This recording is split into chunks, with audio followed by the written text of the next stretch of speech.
Asken, c'est comment? Ah, super, la grande fois. Ça va?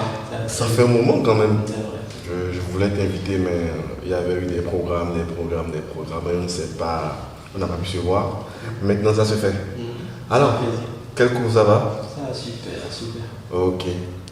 Asken, moi je te connais très bien. Tu es un soldat dans le vrai sens du terme.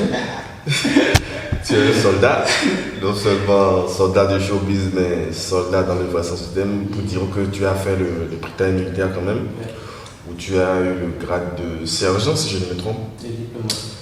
Voilà, donc parle-moi un peu de ton parcours. Comment tu es devenu, comment tu as fait le Britannique, comment tu es entré au Britannique et comment tu as évolué jusqu'à avoir le grade de sergent.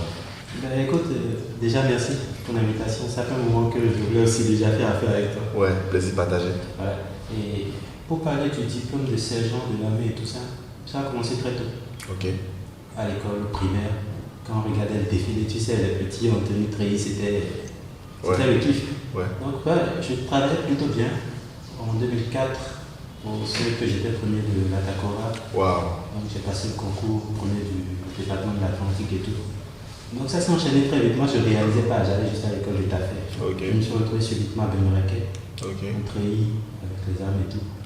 Et de fil en aiguille, on a eu le diplôme de caporal en quatrième, puis celui de sergent en première, voilà. Donc tout s'est passé très très vite. Très, très vite. Donc on peut dire que quand tu étais à l'école, tu étais un élève très très brillant, étant donné que tu as été promu carrément d'un département quand même. Bon, tu sais, sans vouloir me vanter, sans prétention, j'étais assez brillant dans tout. C'est ce qui, quelque part, me tient aussi un fardeau.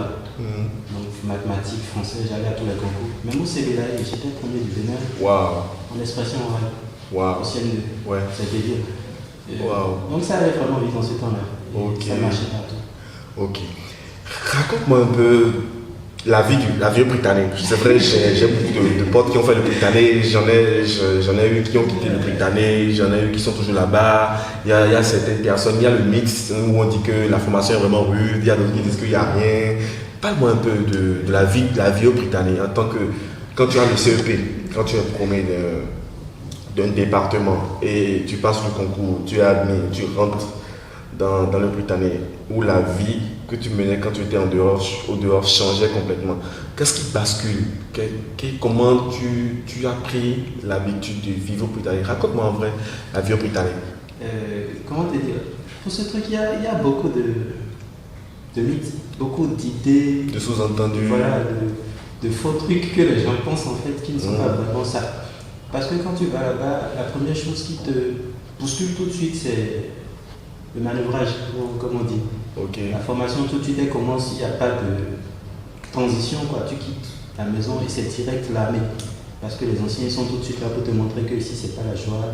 Et voilà. Pour la petite histoire en sixième, je pense que j'ai eu à manger dans ma savonnière. Carrément. Dès la première semaine, tu viens tout de suite. Bon, comment te dire? Mais la chose la plus intéressante, c'est quoi? Quand tu vas là-bas, tu te fais plein de potes. Il y a 200, 300 frères, je veux dire. Frère d'âme. Oui, frères, carrément. À l'internat, on se connaît tous pas nos noms, nos prénoms.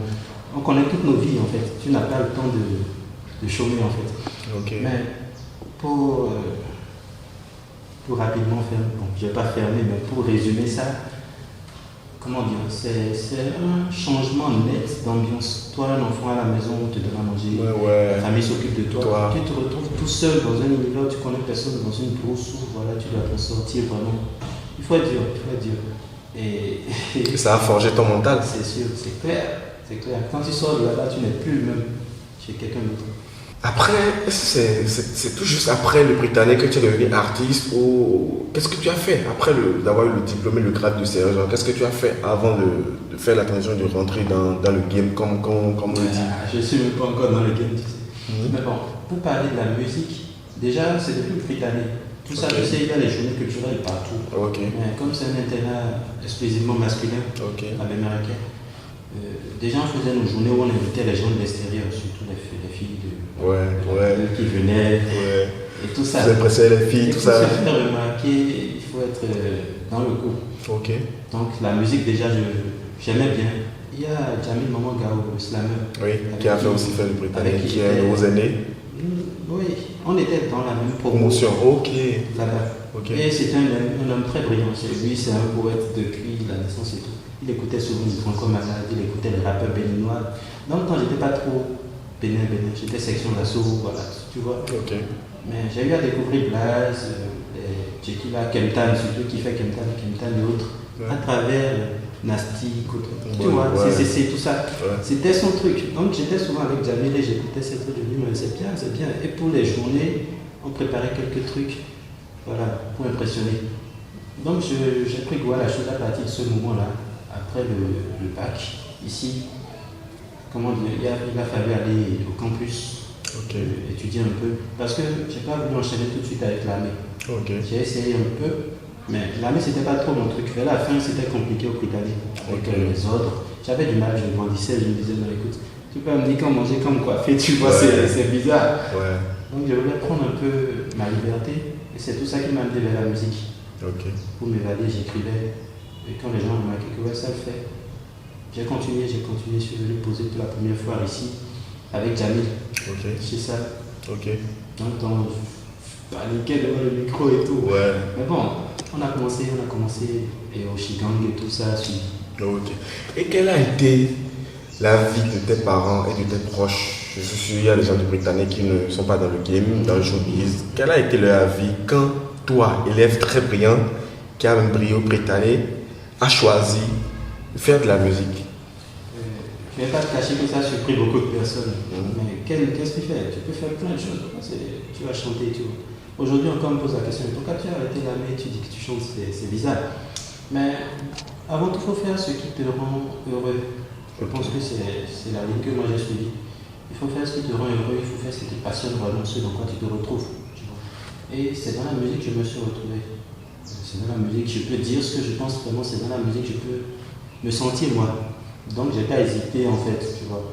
J'ai juste fait ce que je pensais bien. Donc c'est un peu ça.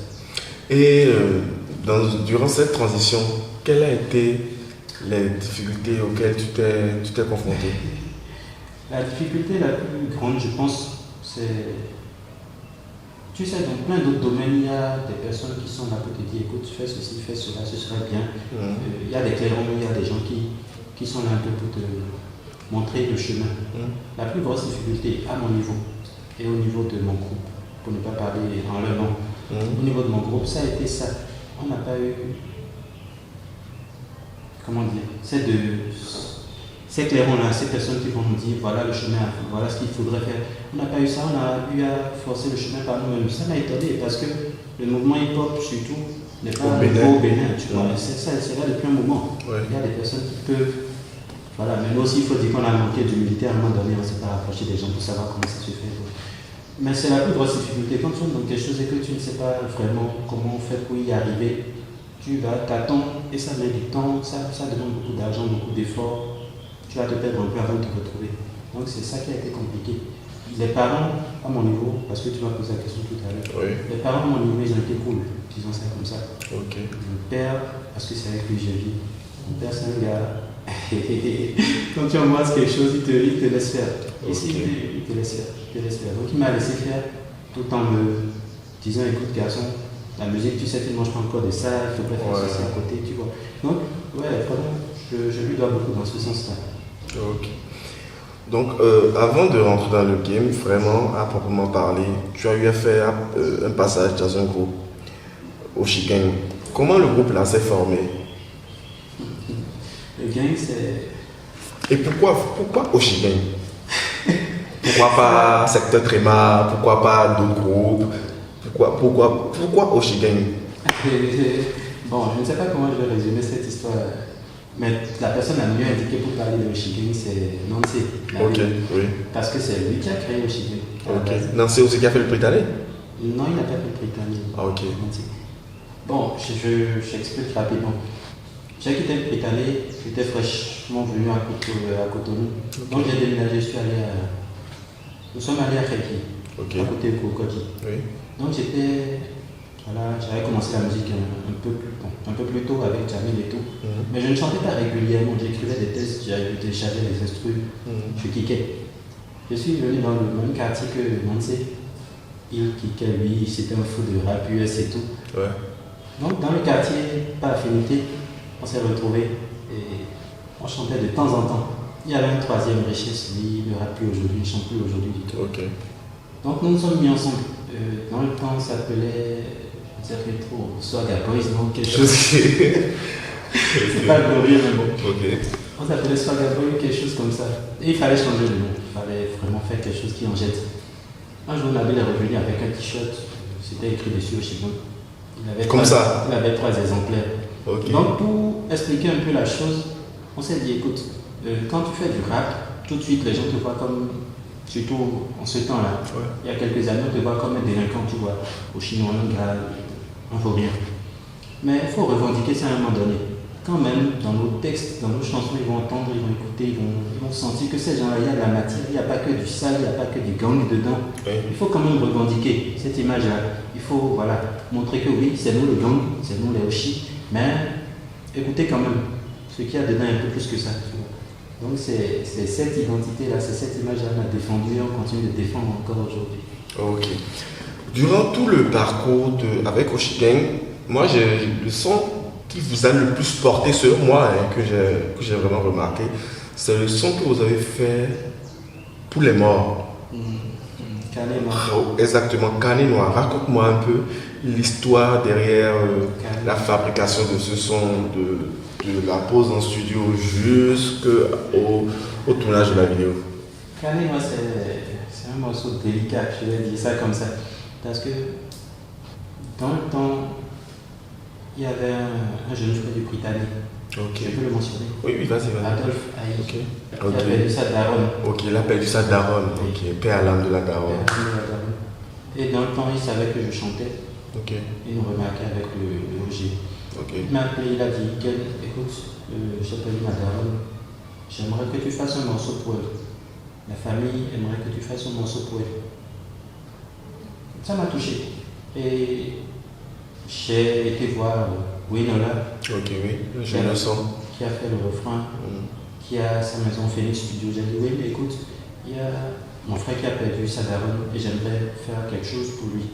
Donc je suis allé en cabine. Il a composé l'instru sur le champ en fait. C'est un truc très instinctif. Il a composé l'instru. Tout de suite, j'ai commencé à gratter le test. Quand je suis sorti, il a dit, si on faisait un truc comme ça, comme refrain. Le refrain que vous avez entendu aujourd'hui n'a jamais été posé 2 fois en fait. One shot. Il a dit, si on faisait un truc comme ça, j'ai allumé le micro, je l'ai enregistré.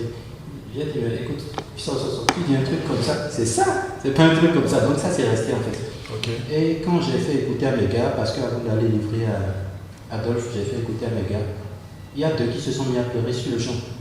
Tellement le morceau, les paroles et le refrain, c'est aller dénicher les émotions au fond d'eux. Et tout de suite, ils se sont mis à pleurer, je me suis dit, il y a quelque chose dans ce son. Et dans le groupe, ils ont proposé tout de suite qu'on reprenne aussi le morceau pour nous. J'ai dit, écoutez, je vais livrer à Adolphe d'abord. Donc j'ai livré à Adolphe et entre nous, on est revenu. Ils ont complété quelques paroles parce qu'il fallait ajuster. Le morceau était très personnel à la base. C'était pour Dadavi et c'était même le titre Dadavi. Donc c'était pour une dame. On a corrigé 2-3 trucs. On s'est partagé les paroles et on a posé ça. C'est un morceau qui est très différent de ce qu'on fait d'habitude. Et je pense que c'est ça qui a parlé aux gens. C'est un morceau, on a pleuré en cabine, tu sais. Les émotions et tout. Même rien qu'en parlant, je me rappelle des choses. Et quelle était l'ambiance durant le tournage de la vidéo? C'est difficile, tu sais. Nous sommes des gars, on aime beaucoup taquiner, on aime beaucoup jouer. Mais sur ce truc, c'était différent, on ne pouvait pas jouer. Tu vois, le morceau qu'on posait, il y a vraiment une émotion dedans en fait. C'est un truc qui nous a dépassé à un moment donné, en termes d'émotion. Ça nous a dépassé. Les gens jouaient le morceau instinctivement parce que ça leur parlait, tu vois. Donc c'est un truc, même sur le tournage de la vidéo, on était limite gênés à un moment donné d'avoir fait ce son. Tellement c'était aller au fond des gens. Donc c'est un peu l'histoire autour de Kanye Noir. Et quand on perd un proche et qu'on va écouter le morceau, on ne peut pas s'empêcher de laisser quelques larmes. Ouais. Maintenant, dis-moi, quand tu vois un peu le parcours que tu as, toi qui es un élève très brillant, qui a fait le Britannique, qui a fait son cours de chemin avec Oshigen, qui est dans la musique béninoise aujourd'hui, qu'est-ce qui te motive le plus à te réveiller chaque jour? Je pense que c'est la famille d'abord. Parce que, tu sais, avec le temps, on grandit. On est plus aussi insouciant qu'avant. Ce qui était bien avec le loger, c'était qu'au début, on n'avait rien à foutre. Disons ça comme ça. Okay. Et on fonçait dans le tas. Mais aujourd'hui, quand tu commences à avoir des proches qui se soucient de toi et dont tu te soucies, tout ce que tu veux, le matin quand tu te réveilles, c'est le meilleur pour eux. D'abord, le meilleur pour tes proches, le meilleur pour les personnes qui croient en toi. Surtout au niveau de la musique. Moi, ce que je veux le plus quand je me réveille le matin, c'est qu'un jour on puisse dire à quelle écoute.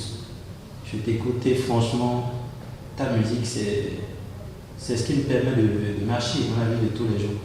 Le jour où j'aurai des personnes qui vont dire quelle est ta musique, c'est ce qui me fait vivre moi, c'est ce qui me fait vibrer. Je pense que j'aurais réalisé quelque chose. Et c'est quoi la réussite selon Ken? C'est quoi ta définition de la réussite? Ma définition de la réussite musicale ou en général? Dans la vie de tous les jours. Je pense que tu as réussi à partir du moment où lorsque tu n'es pas là, ça se remarque. Ok. Je pense que c'est la façon la plus simple de le résumer pour moi. Tu réussis à partir du moment quand ton absence se fait sentir. Quand tu n'es pas là, les gens disent mais non, il y a quelqu'un qui manque, il y a quelqu'un qui n'est pas là. Tu vois? Je pense que c'est ça pour moi. Et est-ce qu'on peut dire que qu'elle a réussi? Je ne sais pas, parce que tu sais, c'est relatif. À ce niveau, certains peuvent te dire, écoute, là où tu es, wow, c'est génial. Et dans le sens où tu aurais réussi, vu ma définition de la réussite, tu vois.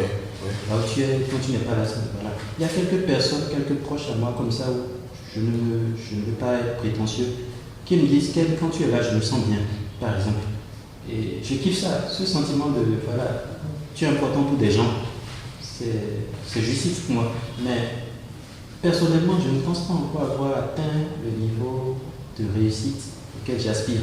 Parce que comme je te disais tout à l'heure, je ne suis pas encore dans le game, frère. Jusque là, après le Qigong, je n'ai posé qu'un seul freestyle, un griffin qui cage. On a mis l'instru, j'ai kické dessus, comme je le sens. Mais je pense que quand je serai dedans, Dieu voulant, je vais le faire remarquer. Et ça, ce sera quoi, tu vois. Ok. Et qu'est-ce que tu veux qu'on retienne de toi quand tu ne seras plus là? Quand je ne serai plus là, j'aimerais beaucoup que les gens retiennent le bon sens. Le bon sens dans la mesure où, tu sais, aujourd'hui, c'est facile de se faire remarquer en faisant des folies. Le buzz en griffe. Mais j'aimerais qu'on garde beaucoup le bon sens. Parce que c'est la chose qui permet d'évoluer en fait. Bon. Quand je vais partir, je veux que les gens se disent qu'elle réfléchissait. Qu'elle faisait les choses pas n'importe comment. Ah, je vais être comme qu'elle dans le sens où je veux faire les choses avec ma tête. Tu vois. C'est simplement ce que je voudrais laisser en place. Bon sens. Ken, merci beaucoup. C'est un plaisir, c'est un honneur. Merci.